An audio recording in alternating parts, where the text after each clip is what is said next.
Did God ordain the divorce? That's a question I'm going to answer at the very end of this video. I have 3 things. I have my notes, and so I just wanted to share with you quickly. So the first thing that God used is that he used the pain that I was feeling to lead me back closer to him. When you have kids, you don't want your kids to make a mistake or go through some type of failure and run away from you. Times that comes from like insecurity or lack of confidence. They don't have a good relationship with their parents, and so they really feel judged versus feeling just loved and accepted. But God wants his children to run to him in our times of need and our times of failure. And so in my divorce, I ran to God, and my connection with him was built up and stronger than it ever had been before. Okay. The second thing was there was a sense of self-judgment. I was judging myself, and I put shame on myself. There were things that I thought about being a divorced woman, being a single mom, that I thought that was related to my ministry, that I thought, maybe I wasn't qualified enough to be able to do what God has called me to do, or maybe this divorce somehow successful, not able to fulfill the purpose that he had planned for me. And so it really made me judge myself and kind of go inward and feel really bad about anything. And so it kept me stuck. And so what the shame and the self-judgment did was, as I began to get closer and closer in my relationship with Christ and my relationship with God, he began to speak to those places that were filled with shame and filled with judgment. And he really carried me through this 21 days, 63 days of identity and learning more about who he said I was versus who I believed I was, who my circumstances said I was, who even my parents said I was, who my friends said I was. It was really removing of the old beliefs and identity and really taking on the beliefs that he gave me that was intended for me before I was even created.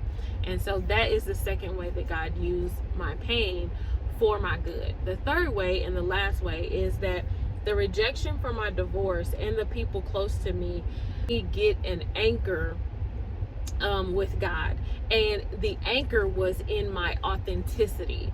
And so before going through divorce, I really hadn't heard about being authentic or really understanding like what that even means.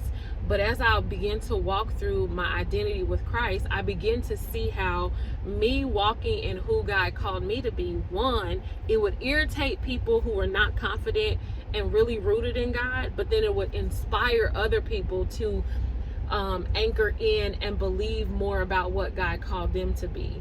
And not that I was doing it for either of those reasons. I really was just trying to get my bearings, and I wanted to be unshakable. One of the proverbs says that we will not be moved, that we will be somewhat anchored, and that he is our refuge.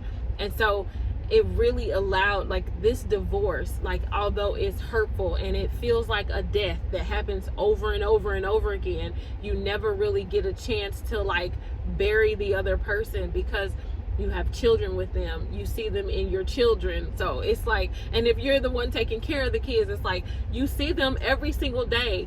And until God began to like heal those spaces, I didn't even know how I was going to come out of it. But thankfully, he was able to use my divorce and get me anchored into his identity that he created for me, and thus the unique way that I show up in the world, right? We're not all alike.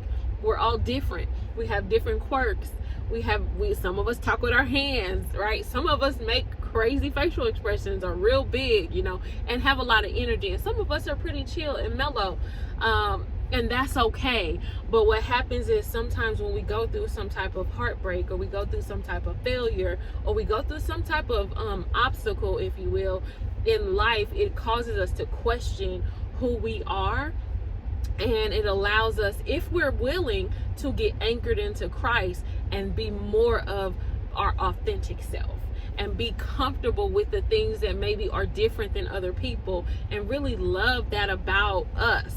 And then, what happens is when we love more about us, we begin to see how beautiful and special other people are, and we're able to love them how God created them instead of trying to change them into who we think they should be, which is usually more like us, right? And so that is the 3 ways that God used my pain of my divorce and he used it for my good. He also gifted me with the ability to teach and to inspire and to bring deliverance and to set the captives free. He uses me as a vessel for that. So if that is something that you know that you're needing in this season of your life, you want discipleship, you want community, I'm starting a group, and it starts on September 1st for accountability. I have 2 groups.